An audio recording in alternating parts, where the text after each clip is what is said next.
कि उमेश कुमार पे जो बलात्कार का मामला दर्ज है, वो ये दावे के साथ कहते हैं कि ये मामला दर्ज था ही नहीं, कहीं चल ही नहीं रहा ये मामला सर। लेकिन इस गंभीर विषय पर मां को बीच में लाने की क्या आवश्यकता पड़ी?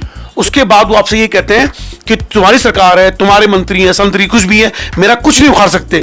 इतनी बड़ी धमकी देना, वो भी भाजपा के सदस्य को, 4 बार के विधायक को। दरअसल वो खानपुर के माननीय विधायक हैं, तो क्या विधायक के लिए तू तड़ाक की भाषा शोभनीय है? आपने उनको शब्द लिखा बेटा उमेश, बेटा उमेश। बेटा उमेश क्यों कह सकते हैं? किसी को भी कह देंगे बेटा। ऐसे मौकों पर क्या व्यक्तिगत टिप्पणियों से बचा जाना चाहिए, ऐसा लगता है आपको? क्योंकि सर एक बड़ा, जब सोशल मीडिया में बड़ी कैंपेनिंग चल रही थी तो आपने स्पोर्ट्स टी शर्ट शायद आपने पहनी थी, तो लोगों ने कहा यार ये कैसे विधायक रहे, 4 बार के, कैसे नेता है, बताइए टी शर्ट में आके ये इंटरव्यू कर रहे हैं। तो सर ये लगता नहीं कुछ थोड़ा सा अजीब सा था वो? देखिए सर, अक्सर आप ये बाइसेप्स दिखाते हैं, सीना दिखाते हैं और ये बातें बोलते हैं, तो लोग कहते हैं यार ये बहुत बड़बोले हैं। तो इस संदर्भ में इसको कैसे लेंगे आप? भाजपा जो है एक शालीन पार्टी मानी जाती है, उसके नेता बड़े शालीन माने जाते हैं, लेकिन आप उससे अलग हटके बहुत ही बिंदास तरीके से बोलते हैं और ऐसे शब्दों वाले का प्रयोग कर देते हैं जो अशोभनीय लगता है।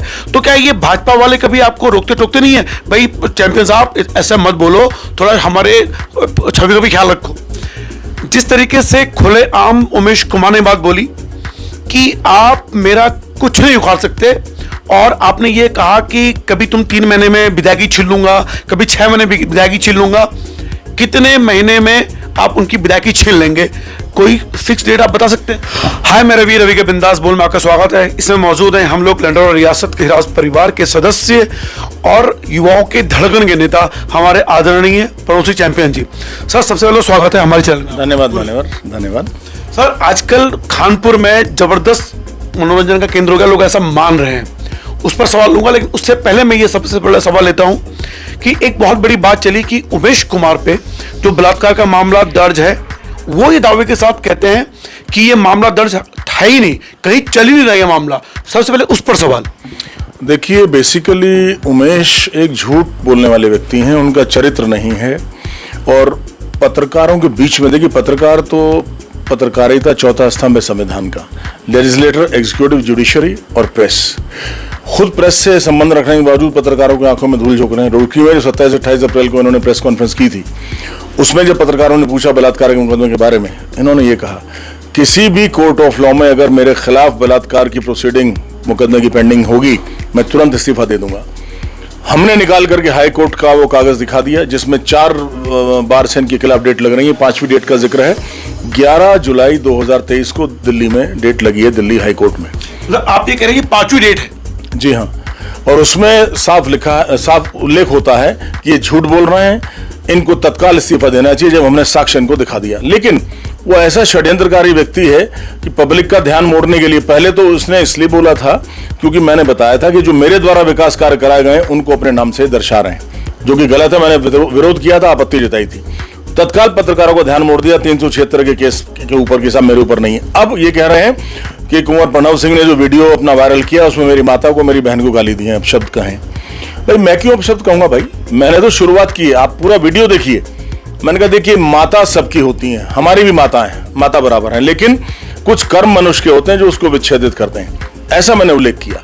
उनकी बहनों का तो नाम भी नहीं लिया मैंने, सिर्फ इतना कहा कि दिल्ली में रहती और 2 भाई हैं वो दिल्ली में रहते हैं। मैंने कहा अपशब्द कहें? ये झूठा व्यक्ति है, झूठ बोल करके अपनी एक बुनियाद बना करके उस पर एडिफिस बिल्डिंग बनाना चाहते हैं, जो कि बार बार ध्वस्त हो रही है। हम इनके झूठ को बार बार बेनकाब कर रहे हैं, लेकिन बेहया मनुष्य है, बेशर्म है, इसलिए बार बार अपने झूठ को ये उल्लेख करते हैं। आज कह रहे हैं कि भाई बीजेपी इनके खिलाफ एक्शन क्यों ले, तुम कौन हो बीजेपी में, और हमने अपशब्द कहाँ गए? झूठ बोल बोल के लोगों को बरगला रहे हैं, इनका झूठ सामने आ रहा है, इनकी हांडी फूट चुकी है। सर मेरा ये सवाल है कि लेकिन इस गंभीर विषय पर मां को बीच में लाने की क्या आवश्यकता पड़ी? देखिए, बीच में नहीं लाए, आप हमारे वीडियो से पहले उनका वीडियो देखिए, कितनी बदतहजीबी, और मैं कहूं कि मेरे पास अल्फाज नहीं है। एक चरित्रवान, एक अच्छे घराने का संस्कार वाला मनुष्य ऐसी भाषा का उपयोग नहीं करता। जैसे एक्सप्रेशन के साथ वो बोल रहा है, पसीना बुरी तरह आ रहा है उमेश को, जैसे दम निकल जाएगा, नाक से सिनक आने को, बार बार मुंह पूछ रहा है। मुझे डर हो गया, मैंने कहा भाई ब्लड प्रेशर बढ़ के इसको हार्ट अटैक ना आ जाए, मेरे खिलाफ हत्याकार रोकना लग जाए, मुझे ये लग रहा है। लेकिन वो ऐसे बोल बोल के मुझे अपमानित कर रहा है, तरह तरह की बातें कह रहा है कि सरकार कुछ नहीं है, प्रशासन कुछ नहीं, पुलिस कुछ नहीं। अरे भाई, तुम्हारे ऊपर बैग किसकी है जो इतने बकवास कर रहे हो? हमारी चुनी हुई सरकार है, हमारे आदरणीय मुख्यमंत्री जी हैं, हमारे आदरणीय मंत्री हैं, हमारे माननीय विधायकगण हैं, कैसे उनका अपमान कर रहे हो? हमारे आईएएस ऑफिसर्स हैं, आईपीएस हैं, टेक्नोक्रेट्स हैं, ब्यूरोक्रेट्स हैं, कैसे तुम अपमान कर रहे हो? सर अभी आपने कहा कि उनके खिलाफ मुकदमा दर्ज है और वो ऑन रिकॉर्ड और लाइव में ये कह रहे हैं कि अगर कहीं मुकदमा दर्ज कर रहे हैं तो मैं इस्तीफा दे दूंगा, और उसके बाद वो आपसे ये कहते हैं कि तुम्हारी सरकार है, तुम्हारे मंत्री है, संतरी कुछ भी है, मेरा कुछ नहीं उखाड़ सकते। इतनी बड़ी धमकी देना, वो भी भाजपा के सदस्य को, 4 बार के विधायक को, ऐसी स्थिति में लगता नहीं कि सरकार में कहीं नहीं उनकी पैठ है? देखिए 2-3 चीजें हैं। पहली चीज तो यह है कि मुकदमा सरकार से रिलेटेड नहीं है, जुडिशरी इंडिपेंडेंट होती है, जुडिशरी अपना काम खुद करेगी। जुडिशरी के बारे में हम बोलेंगे भी नहीं, क्योंकि उसको सब जुडिस मैटर को डिस्कस करना गलत होता है। हमने सिर्फ सूचना दी है कि इनके खिलाफ मुकदमा हाईकोर्ट में दिल्ली में चल रहा है, 11 जुलाई उसमें लगी है। दूसरी बात रही इनका जो बढ़ चढ़ के बोलना, because he boasts about himself, he is used to boasting, अपने बारे में बड़ा चढ़ा के बोलता है, तो फालतू में अपना प्रभाव कायम करने के लिए कह रहा है कि मेरा मंत्री नहीं बिगाड़ सकते, मुख्यमंत्री नहीं, अधिकारी नहीं बिगाड़ सकते। अरे भैया किसकी तेरे को बैकिंग है? ऐसा कैसे हिम्मत कर रहा है बोलने की? पर क्योंकि सरकार भी इस पे ध्यान नहीं देती, जानती है कि फालतू का आदमी है, बकवास करता है, इसकी बकवास पे ध्यान नहीं दिया जाता, सिर्फ जनता का ध्यान आकर्षण करता है, तो मैं इसकी बात को सीरियसली नहीं लेता, क्योंकि इसमें दम नहीं है। सर देखिए, दरअसल वो कानपुर के माननीय विधायक हैं, तो क्या विधायक के लिए तू तड़ाक की भाषा शोभनीय है? जब वो एक 4 बार के विधायक को, जो उम्र में उससे 10-12 साल बड़े हैं और जो खेल में भी अचीवमेंट हासिल कर चुके हैं, इससे ज्यादा शिक्षित और ज्ञानी भी हैं, उनके लिए अगर अमर्यादित भाषा का उपयोग करेंगे तो माने, और हम भी सनातन धर्म के हैं, सठे साठ्यम समाचरे, जो जैसा करेगा ईंट का जवाब पत्थर से देंगे। आपने उनको शब्द लिखा बेटा उमेश, बेटा उमेश, बेटा उमेश क्यों कह सकते हैं? किसी को भी कह देंगे बेटा। ऐसा है, अगर आप कॉलेज में पढ़ रहे हो, आपकी रैगिंग हो रही है, आपसे 2 साल सीनियर भी आपको बेटा कह के बोलते हैं, तो हमने तो प्यार में कहा, मैंने कहा भाई देखो छोटा भाई है, छोटे भाई को बेटा भी कह देते हैं, 12 साल छोटा है। सर ऐसे मौकों पर क्या व्यक्तिगत टिप्पणियों से बचा जाना चाहिए, ऐसा लगता है आपको? क्योंकि अगर स्वच्छ राजनीति की बात करते हैं तो व्यक्तिगत टिप्पणियों से बचा जाना चाहिए। देखिए, एक अरसे तक हम चुप रहे। आपको मैं थोड़ा इतिहास बता दूं, जब मेरे खिलाफ चुनाव लड़ने 2021 में उमेश आया, इसने मेरे खिलाफ इतना बदतमीजी से दुष्प्रचार किया, कुचेष्टा की मुझे बदनाम करने की, और मेरे पैर में चोट लगी थी, मेरे लिगामेंट टूटे हुए थे, मैं 2 महीने बेड रेस्ट पे था। मुझे देखने माननीय मुख्यमंत्री जी, अन्य मंत्रीगण, माननीय विधायकगण भी आए, पूर्व मुख्यमंत्री जी भी आए। उस समय मेरे बारे में बड़ा अमर्यादित अनाप शनाप ये बोल रहे थे, तब तो मैं बोला नहीं, लेकिन अब मैंने देखा, मैंने कहा भाई चुप रहने से तो कायर सिद्ध होते हो। मुझे लोगों ने कहा कि अगर उस समय आप जवाब दे देते ईंट का पत्थर से तो ये जीतता ना चुनाव, आप जीतते। आज मैं इसको इसकी औकात बताता हूं, इसलिए मुझे तू तड़ाक की भाषा और बेटा इसको बताना पड़ता है, क्योंकि ये बेटे बराबर ही है, हमारे बराबर का नहीं है। सर एक बड़ा, जब सोशल मीडिया में बड़ी कैंपेनिंग चल रही थी तो आपने स्पोर्ट्स टी शर्ट शायद आपने पहनी थी, तो लोगों ने कहा यार ये कैसे विधायक रहे, 4 बार के, कैसे नेता है, बताइए टी शर्ट में आके ये इंटरव्यू कर रहे हैं, तो सर लगता नहीं कोई थोड़ा सा अजीब सा था वो? देखिए मैं बताऊं, ये संकीर्ण मानसिकता का परिचायक है। लोग मुझे सिर्फ नेता मानते हैं, हूं भी 4 बार का विधायक हूं, 3 बार कैबिनेट मंत्री का दर्जा रहा है, ओबीसी कमीशन का चेयरमैन रहा हूं 2-2 बार, माइनिंग कॉर्पोरेशन का चेयरमैन रहा हूं, मैं वन विकास निगम का चेयरमैन रहा हूं, जो कैबिनेट मंत्री का दर्जा मुझे मिला है। लेकिन मैं एक बात कहना चाहूंगा अपने हिंदुस्तान के भाइयों से, देखिए थोड़ा सा अपना मेंटल परव्यू को वाइड करिए। आप अब्रॉड देखिए, अमेरिका में एर्नोल्ड श्वार्ज़नेगर बॉडी बिल्डिंग में मिस्टर यूनिवर्स थे, मिस्टर ओलंपिया थे। 65 साल की उम्र में जब अरकानसास के गवर्नर वो बने हैं, तो टी शर्ट में, बनियान में जाके लोगों को प्रेरणा देते थे कि युवाओं को, कि युवाओं मेरे जैसे बनो। तो मैं भी हिंदुस्तान में उन्हीं का परिचय हूं, आदरणीय स्वामी विवेकानंद जी, जिनके नाम से राष्ट्रीय युवा दिवस मनाया जाता है, चिर युवा रहने की जो प्रेरणा देते थे, मैं उनका फॉलोअर हूं। मैं भी चिर युवा हूं, 27 साल की उम्र में 57 साल की उम्र में 27 साल के बराबर फिटनेस रखता हूं, 4 बार का विधायक होने के बाद, जिम्मेदारियां उठाने के बाद और उच्च ज्ञान हासिल करने के बाद। तो मेरा युवाओं को संदेश है कि जब मैं कर चुका हूं ये, आप भी करिए। और अगर मैंने स्पोर्ट्स वेस्ट पहना है तो बुराई क्या है, नंगा बदन तो नहीं हूं, उनको प्रेरणा दे रहा हूं कि वो शिक्षित भी हो, शक्तिशाली भी हो। अच्छा, यानी कि आप ये कहना चाहते हैं कि दरअसल हम लोग, जैसे मैंने भी आपको जब देखा टी शर्ट में भी मुझे बड़ा अजीब सा लगा, लेकिन आपके इस जवाब ने मुझे थोड़ा सा निरुत्तर कर दिया कि आप सिर्फ नेता नहीं है। अगर हम सिर्फ नेता के तौर में देखते हैं तो हम संकीर्ण हो जाते हैं, यानी एक ही छवि देख रहे हैं आपकी। लेकिन अभी आपने कहा कि आप ब्रॉड, यानी आप खिलाड़ी भी हैं, आप लोगों को चिर युवा होने की प्रेरणा भी दे रहे हैं, तो उस माध्यम से आपने स्पोर्ट टी शर्ट पहनी, वो आप कहना चाह रहे हैं ना? बिल्कुल। देखिए, मैं एक एजुकेटेड स्पोर्ट्समैन हूं, मैंने आईएएस की तैयारी की है, और आज भी 33 साल हो गया तैयारी छोड़े हुए मुझे, लेकिन पूरा मुझे याद है। क्यों? क्योंकि मैंने लंबे समय ब्रह्मचर्य का पालन किया, तपस्या लंबी की है, और मेरी मानसिक जो एबिलिटी औरों से कहीं ज्यादा है।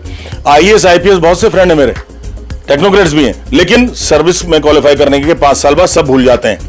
मुझे 33 साल बाद भी अपना ऑप्शनल सब्जेक्ट अपने जो जनरल स्टडीज के सब्जेक्ट्स हैं उनके बारे में याद है। इसीलिए मैं कहता हूं, मैंने कहा 3 चीजें हैं, क्वालिफिकेशन, नॉलेज और विजडम।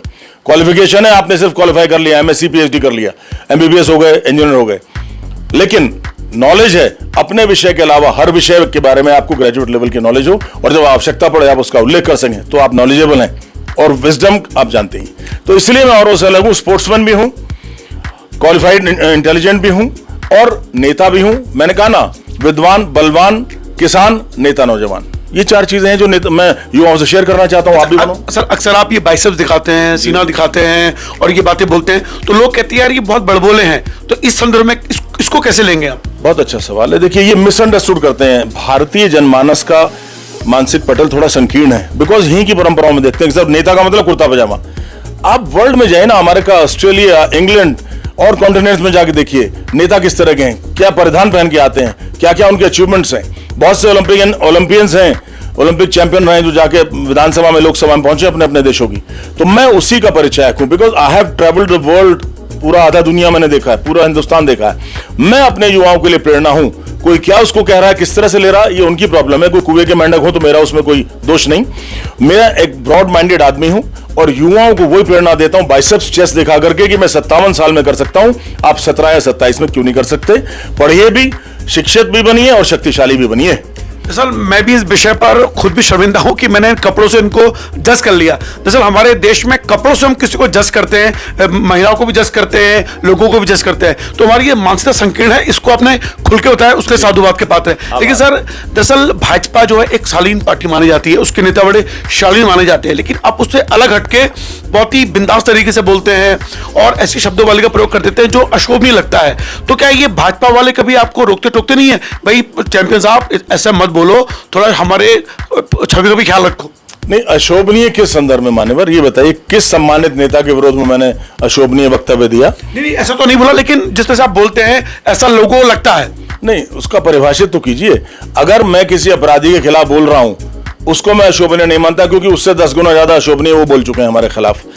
कोई आदरणीय विधायक हो, हमारे संगठन के अधिकारी हो, आदरणीय सांसद हो, मंत्री हो, या केंद्र में हमारे अधिकारी मंत्री हो, उनके खिलाफ कुछ मैंने ऐसा बोला हो तो मुझे बताइए। उनका तो ससम्मान मैं निर्वहन करता हूं, क्योंकि मेरे अंदर भी वही संस्कार हैं। और भाजपा में मैं 2016 से नहीं आया हूं, मैं उससे पहले भी था। 2001 में तत्कालीन जिलाध्यक्ष हरिद्वार की वजह से मुझे भाजपा छोड़नी पड़ी थी, और 14 साल के वनवास के बाद मैं फिर भाजपा में आया। तो मेरी कार्यशैली, मेरी सोच तो राष्ट्रीयता वाली है, देश प्रेम वाली है। ऐसा नहीं है कि शब्दावली पे आकलन मेरा करें। मैं 4 भाषाओं में बोलता हूं भाई साहब, ये बता दूं आपको, खाली एक में नहीं। इंग्लिश, उर्दू, हिंदी और पंजाबी। तो सब में अलग अलग वोकेबुलरी है, अलग अलग शब्दावली है, उनका प्रयोग करता हूं। कई ऐसे शब्द आते हैं इंग्लिश के में भी कहते हैं मुझे कि साहब हमें डिक्शनरी देखनी पड़ती है, आप क्या बोल रहे हैं। हिंदी के विषय में भी कहते हैं मुझे कि अरे आप इंग्लिश स्कूल के पढ़े, इतनी शुद्ध हिंदी कैसे बोल लेते हैं। तो शब्दावली मेरी वो भी तो सुनिए ना, खाली अशोभनीय है आपने टैग लगा दिया, ऐसा नहीं है। दरअसल ये बहुत बेहतर बात बोली जाते हैं। जो मेरे मन में सवाल थे मैंने वो पूछे हैं। आपके भी कोई सवाल हो टिप्पणी बॉक्स में जरूर रखिएगा, ताकि मैं उनसे पुनः सवाल पूछ सकूं। लेकिन एक सवाल मैं और लूंगा सर आपसे। जिस तरीके से खुले आम उमेश कुमार ने बात बोली कि आप मेरा कुछ नहीं उखाड़ सकते, और आपने ये कहा कि कभी तुम 3 महीने में विदायगी छीन लूंगा, कभी 6 महीने में विदायगी छीन लूंगा, कितने महीने में आप उनकी विदायगी छीन लेंगे? कोई फिक्स डेट आप बता सकते हैं? देखिए साहब, ये हमारे हाथ में नहीं है। आदरणीय कोर्ट में मामला है, माननीय उच्च न्यायालय उत्तराखंड में है, और ऐसा कोई वक्तव्य नहीं कि इतना महीना, ये महीना, वो टाइम हम फ्रेम कर देंगे भाई हम कफन ले आए और इस साइज का मुर्दा ले आओ। ऐसा नहीं है। कफन मुर्दे के साइज का आता, मुर्दा आ जाएगा कफन भी हो जाएगा। तो हाईकोर्ट में जब डिसाइड होगा तब हो जाएगा, ऐसी बात नहीं है। और दूसरी चीज आपने क्या कही थी? एक तो हाईकोर्ट की, दूसरी मैंने इसी विषय में कहा कि जो उन्होंने बोला कि वो अपने अधिकारियों को, सरकार को बहुत उसमें लेते हैं। ये बड़बोलापन देखिए, उसको कोई सीरियसली नहीं लेता, हम भी सीरियसली नहीं ले रहे हैं, क्योंकि उसका वजूद नहीं है। एक के बाद एक उसकी परतें खुल रही हैं, जैसे जैसे कबर खुद रही, कबर खुदती है तो गंदगी भी सामने आती है, लेकिन बहुत से डिटेल उसके पता लग रहे हैं। माता पिता के विषय में, उनके भाई बहनों का, कैसे इसके पिताजी और ये मिलकर चोरी का सरिया बेचते थे, चोरी की चीनी बेचते थे, कैसे उमेश के खिलाफ जिला मेरठ प्रतापपुर थाने में कार चोरी का केस दर्ज हुआ। उमेश जब जेल भी गया, वो इसने अपने विधायक के प्रपत्र में नहीं लिखा जब नॉमिनेशन फॉर्म फाइल किया, जैसे बलात्कार का केस का उल्लेख नहीं किया, ऐसे इसने मेरठ में जो जेल गया उसका उल्लेख नहीं किया। वो हम पूछेंगे, बाकायदा हाईकोर्ट में भी उसको लगवाएंगे कि भाई क्यों नहीं आपने दिखाया, जब आप 2 बार जेल जा चुके हैं, कैसे आप सफेद पोस्ट बन रहे हैं। देखिए, देवभूमि उत्तराखंड में माताओं बहनों का बहुत सम्मान किया जाता है। हर घर की माँ और बहन हमारी माँ बहन है, बेटी हमारी बेटी है। ऐसा व्यक्ति जो बलात्कार के एक संगीन आरोप में उसमें हो, मुजरिम हो, उसको हम कैसे अपना जनप्रतिनिधि मान लें? जिसके वीडियो वायरल हुए पराई स्त्री के साथ यौन क्रिया करते हुए, सेक्सुअल संबंध बनाते हुए, उसको कैसे हम यहाँ का मान लें? बिल्कुल नहीं मानेंगे, कभी नहीं मानेंगे, और ना यहाँ की जनता स्वीकार करेगी। जनता के सामने सच ला के रखेंगे। बहुत धन्यवाद। ये थे हमारे पड़ोसी चैंपियन जी। फिलहाल उम्मीद करता हूं कि इंटरव्यू आपको पसंद आया होगा। अगली सीरीज का इंतजार कीजिए। देखते रहिए रवि का बिंदास बोल। जय उत्तराखंड।